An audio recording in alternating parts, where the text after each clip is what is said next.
Your Highness, the Crown Prince, Your Excellencies, the heads of state who are here, ladies and gentlemen in the audience, and leaders of delegations. First of all, I want to thank His Excellency, President of the UAE, for inviting me a number of times and coming here with my delegation to participate in discussing these global issues.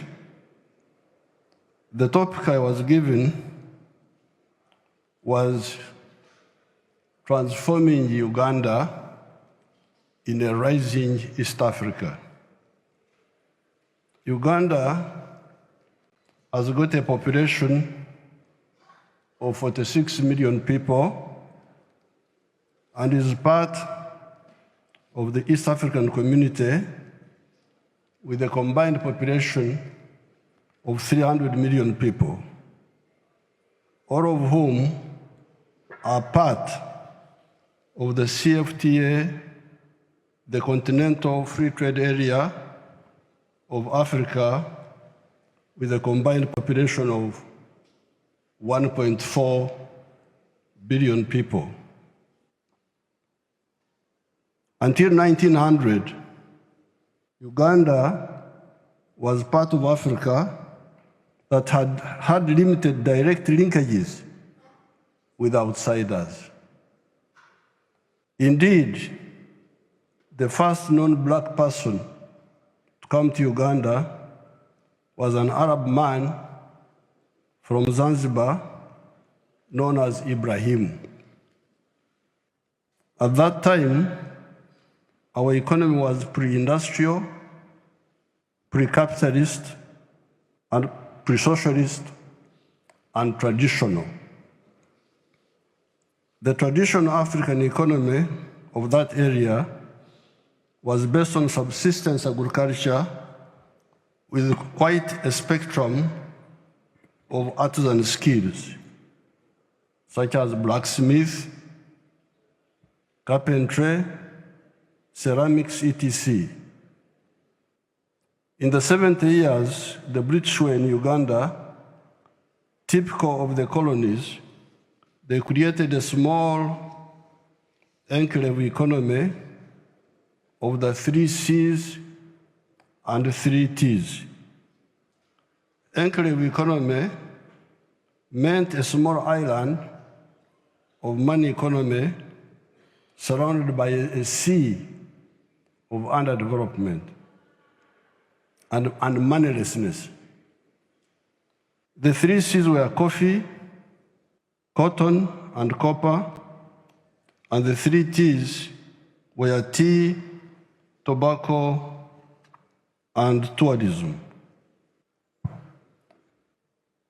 By 1962, that is independence time, only 9% of the homesteads were in this small money economy.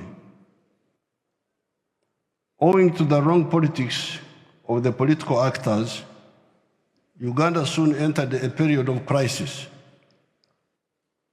In 1971, an illiterate colonial sergeant, Idi Amin, came into power. He ruined the small enclave economy by making many mistakes, including the expulsion of our immigrant Asian community of 80,000 that had been a part of the entrepreneurial class. By 1986, only coffee of the 3 C's was surviving, and only tobacco of the 3 C's was still kicking. Since that time, we have gone through 5 phases as follows. 1, bring back part of the small island of the 3 C's and 3 T's. 2, expand the island, more coffee, more tea, more tourism. 3, diversify the economy by commercializing new products such as fruits, bananas, fish, dairy products, beef, sugar, cassava, leather, wood products, etc. 4, add value to some of the raw materials such as textiles, dairy products, sugar, so that you produce finished products.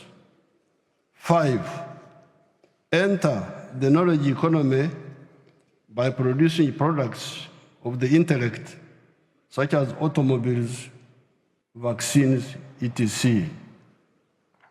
However, to go into the 5 phases, apart from peace, you need infrastructure and a skilled and healthy population. We have therefore invested in electricity generation, roads constructions, building schools and health centers. These modest efforts have seen the economy grow from a miserable $4 billion in 1986 to now $55 billion by the foreign exchange rate method, or $168.5 billion by the PPP method. We are not satisfied with this. Much of this $55 billion is raw materials. By merely adding value to a spectrum of these raw materials, such as coffee, cereals, minerals, etc., we intend to grow the economy to $500 billion in the coming few years. We therefore invite investors from the world to come and help us to do this rapid transformation of our economy and society, as they also benefit because the internal rate of return in Uganda is 14.1%. This is when we still have high transport costs and also some high cost of electricity. Once we build the railway, a modern railway to the ocean, the internal rate of return will be much higher than this. You can compare this internal rate of return with what you get in other areas. Uganda now is classified as a lower middle income country. It will, however, rapidly grow into a high middle income country and eventually into a first world country. To achieve these goals, as already stated, we needed to add value to the large spectrum of our agricultural raw materials: coffee, bananas, fruits, cotton, oil seeds, cassava, maize, tea, dairy, beef, poultry products, fish, forest products, sugar, etc., and mineral raw materials such as gold, iron ore, phosphates, lithium, uranium, petroleum, gas, etc. The efforts of value addition to raw materials are part of sector 2 of the economy. This is manufacturing. The other sectors are commercial agriculture, that will generate some of the required raw materials, services such as tourism, hospitality, transport, professional services, etc., and ICT. I salute our African brothers and sisters in East Africa and in the whole continent. With clear vision, we agreed that when you produce a good or a service, you need to sell that good. The more you sell, the better for our prosperity.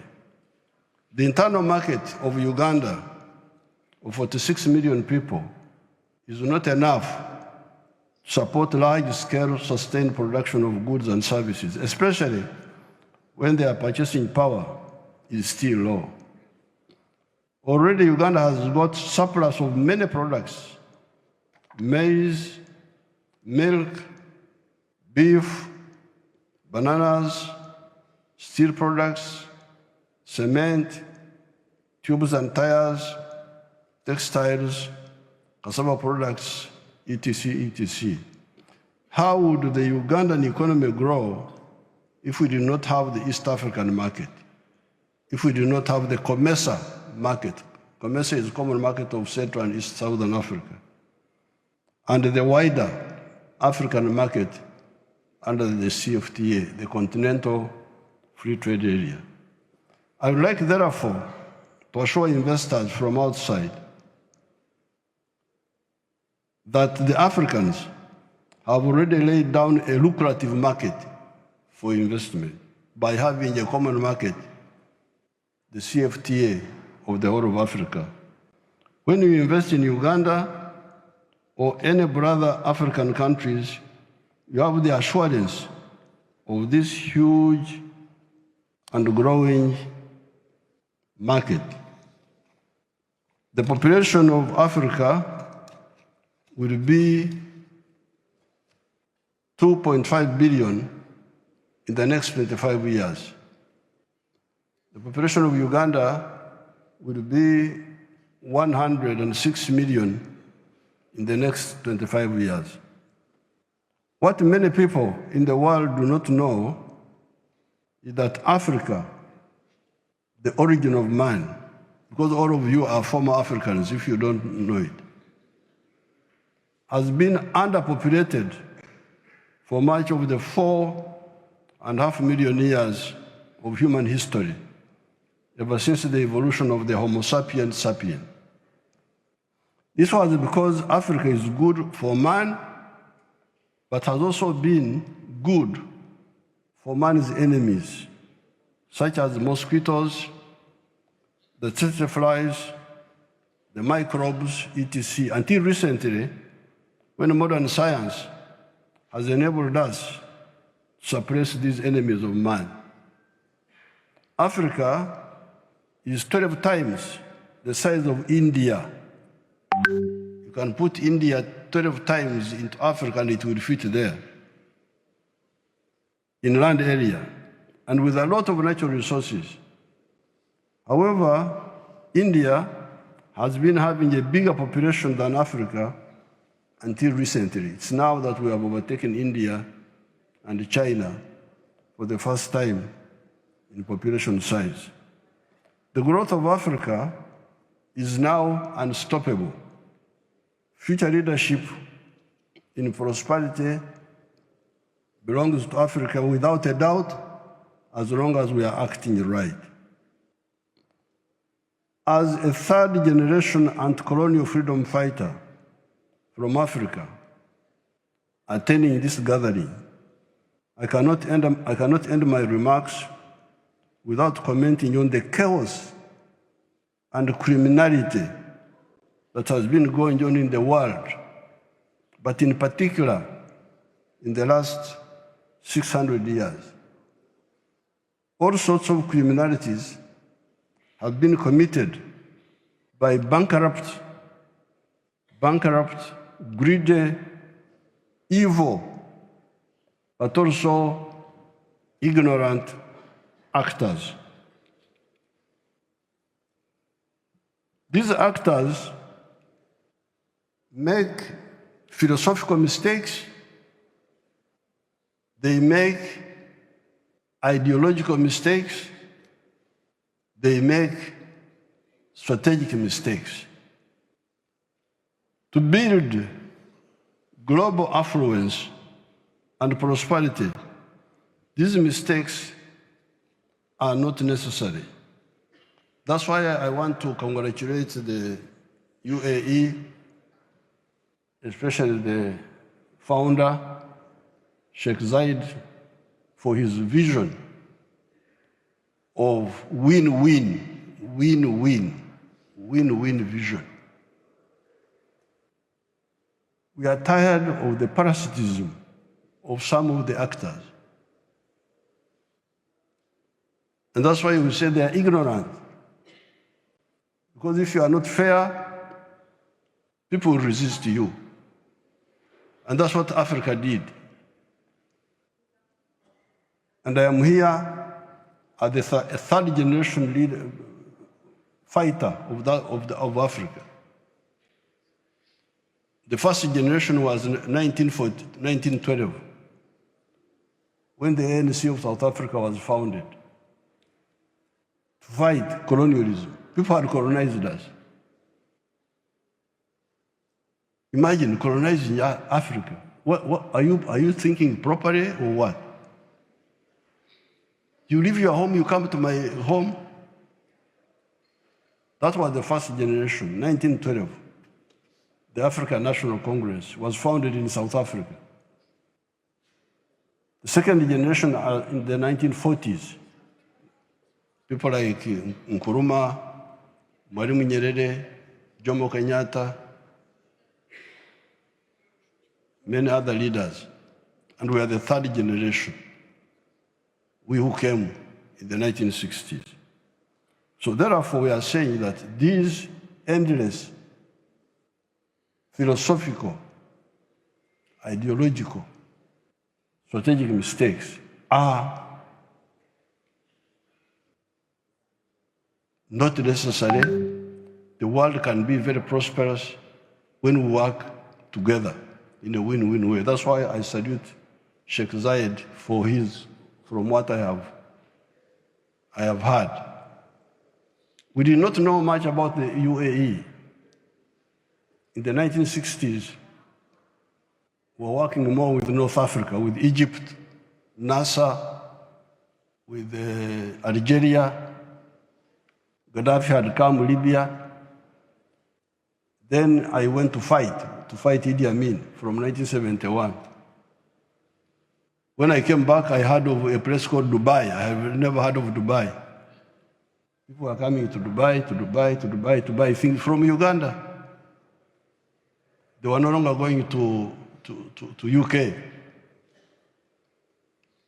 I did not come here until 2014 when some of my people linked me with you. So I'm very happy to know the good work of Sheikh Zayed, the one of win-win approach. I congratulate you on that. The mistake makers compare the victims to resist, and hence the victims, the conflicts. There should be a forum to discuss this squandering of human potential by parasites. We believe in win-win solutions to human problems. I thank everybody. Yoweri Museveni, President of Uganda. His Excellency Shavkat Mirziyoyev, President of Uzbekistan. His Excellency Ilham Aliyev, President of the Republic of Azerbaijan. His Excellency Kassym Jomart Tokayev, President of Kazakhstan. His Excellency William Ruto, President of Kenya. His Excellency Bola Ahmed Tinubu, President of Nigeria. His Excellency Paul Kagame, President of Rwanda. His Excellency Wavo Ramkalawan, President of Seychelles. His Excellency Petteri Orpo, Prime Minister of Finland. His Excellency Anwar Ibrahim, Prime Minister of Malaysia. His Excellency Christopher Luxon, Prime Minister of New Zealand. His Highness Sheikh Mansour bin Zayed Al Nahyan, Vice President, Deputy Prime Minister, and Chairman of the Presidential Court. His Highness Sheikh Khalid bin Mohammed bin Zayed Al Nahyan, Crown Prince of Abu Dhabi. His Highness Sheikh Ziyad bin Mohammed bin Zayed Al Nahyan, Chairman of Earth Zayed Philanthropies. And His Excellency Olafur Ragnar Grimsson, former President of Iceland and Chair of the Zayed Sustainability Prize Jury. We'd now also like to take this opportunity to invite all of our winners back to the center of the stage to join their Highnesses and their Excellencies for a group photo.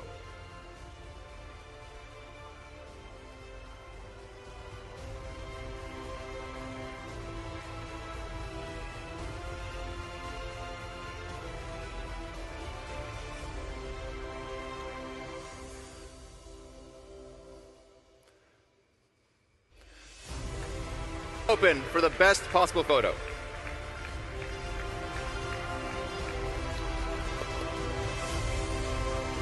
Let's have one more big, huge round of applause for our winners today, changing the world.